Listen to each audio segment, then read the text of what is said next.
എപ്പോഴും സന്തോഷവാനായി ചിരിക്കുന്ന മുഖമുള്ള ഒരു മനുഷ്യൻ. ഓഫീസിലെ ആദ്യകാല സുഹൃത്ത്. വ്യക്തിപരമായ കാരണത്താൽ അയാൾ ജോലി ഉപേക്ഷിച്ചു. ആ സ്ഥാനത്ത് ഞാനിപ്പോൾ ജോലി ചെയ്യുന്നു.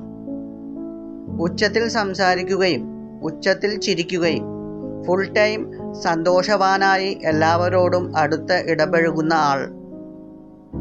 അവൻ്റെ സാമീപ്യവും സംസാരങ്ങളും മറ്റുള്ളവർക്ക് ഒരു പോസിറ്റീവ് എനർജി കിട്ടുന്നതായിരുന്നു. അയാൾ ഓഫീസിൽ വരുമ്പോൾ തന്നെ മുന്നിൽ കാണുന്ന ഓരോരുത്തരെയും പേര് വിളിച്ച് തോളിൽ തട്ടി ചിലപ്പോഴൊക്കെ കെട്ടിപ്പിടിച്ച് ഇടപെടാതെ സംസാരിക്കുന്നവൻ. അയാൾക്ക് പുറമെ ഒരുപാട് സുഹൃത്തുക്കൾക്ക് എന്തെങ്കിലും ആവശ്യങ്ങളുണ്ടെങ്കിൽ കണ്ടറിഞ്ഞ് വേണ്ട വിധം ഇടപെടുന്നവൻ. പണം കടം ചോദിച്ചാൽ എവിടെ നിന്നെങ്കിലും സംഘടിപ്പിച്ചു തരുന്നവൻ. അങ്ങനെ ഒരുപാട് നന്മകൾക്കിടയിൽ ഒരു ദുശീലം മാത്രം: മദ്യപാനം. ചെറിയ പണമിടപാടുകൾ അയാളുടെ സ്വന്തം ആവശ്യം എന്ന് കരുതി ഞാനും കൊടുത്തിരുന്നു.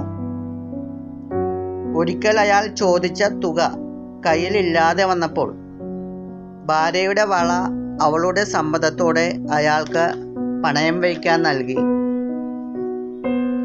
കുറച്ചു നാളുകൾക്കുള്ളിൽ അയാൾ വേറെ ജോലിസ്ഥലത്തേക്ക് പോയി. എന്തായാലും സൗഹൃദം ഫോണിലൂടെയും വഴിവക്കിൽ കാണുന്നതിലൂടെയും തുടർന്നു. നാളുകൾക്ക് ശേഷം വള തിരികെ കിട്ടാൻ സാധ്യത കാണാതെ വന്നപ്പോഴാണ് അയാളുടെ വീട്ടിലേക്ക് ഞാനും ഭാര്യയും പോകാൻ തീരുമാനിച്ചത്.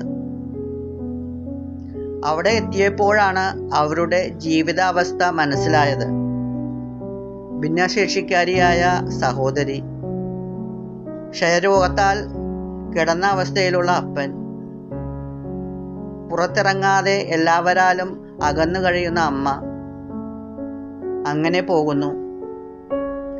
ആ കുടുംബത്തിൻ്റെ അത്താണിയായ മകനാണ് ആയിരങ്ങൾ കടബാധ്യതയുമായി സദാസമയം മറ്റുള്ളവർക്ക് സന്തോഷവാനായി സന്തോഷത്തോടെ നടക്കുന്നത്.